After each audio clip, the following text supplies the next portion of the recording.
Salut les artistes, j'espère que vous allez bien. Pour cette vidéo, on a les fléchettes V8 de chez Pulse, 90% tungstène en 24 grammes.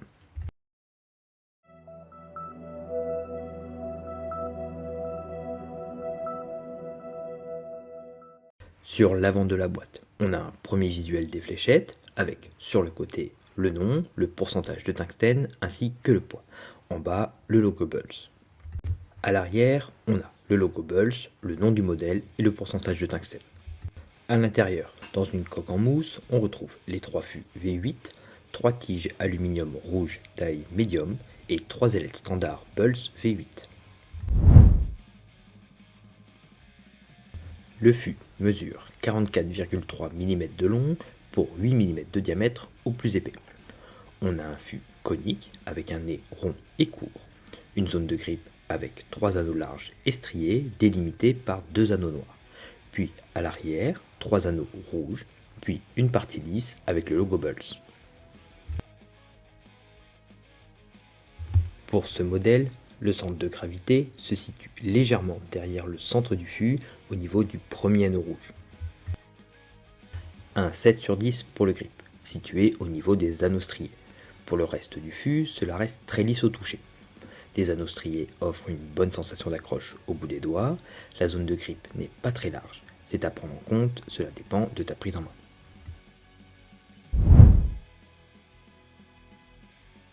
Une prise en main peu habituelle pour moi. Le modèle est pensé pour une prise en avant du fût et une pince à 2 ou 3 doigts. La fléchette peut être aussi tenue juste derrière le dernier anneau strié et de s'en servir comme butée, permettant d'avoir un peu plus de poussée. Une prise en arrière du fût me semble pas adaptée pour ce modèle. La fléchette est beaucoup moins stable en vol et a tendance à tournoyer très facilement. Des fléchettes qui nécessitent un lancer assez fort, car le poids étant accentué vers l'avant du fût, cela peut donner trop d'angle une fois arrivé sur la cible avec un lancer lent, et peut gêner la visibilité sur les lancers suivants. Les fléchettes restent agréables à jouer, une fois plantées, elles restent bien ancrées dans la cible, et cela permet de faire de bons tirs groupés, sans risque de faire tomber les autres fléchettes. En utilisant des tiges courtes, on a un gros gain de vitesse, vraiment intéressant. Avec les tiges intermédiaires, on a un vol et une vitesse correcte.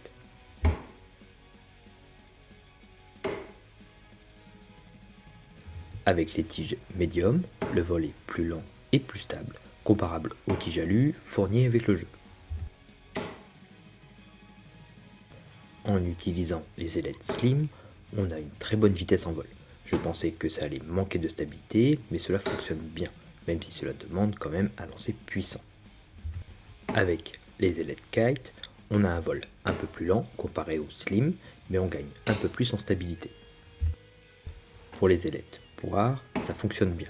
Aussi une bonne vitesse et un angle correct comparable aux ailettes slim. En utilisant des ailettes standards, on a un vol correct, plus lent mais stable. Et avec les Dimplex, le vol est comparable aux ailettes standards, mais on gagne plus en stabilité pendant le vol.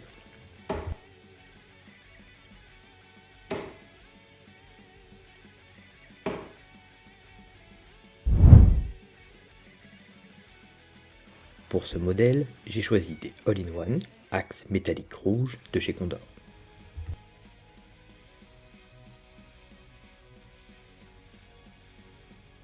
Pour résumer, on a des fléchettes plutôt pensées pour des joueurs avec un lancer plus intense, avec une prise en main en avant du fût ou milieu, juste en arrière des anneaux striés. Avec son fût épais, cela permet d'empiler les fléchettes pour réaliser des tirs groupés sans faire tomber une autre fléchette et d'aller chercher plus facilement un triple avec la deuxième ou troisième fléchette.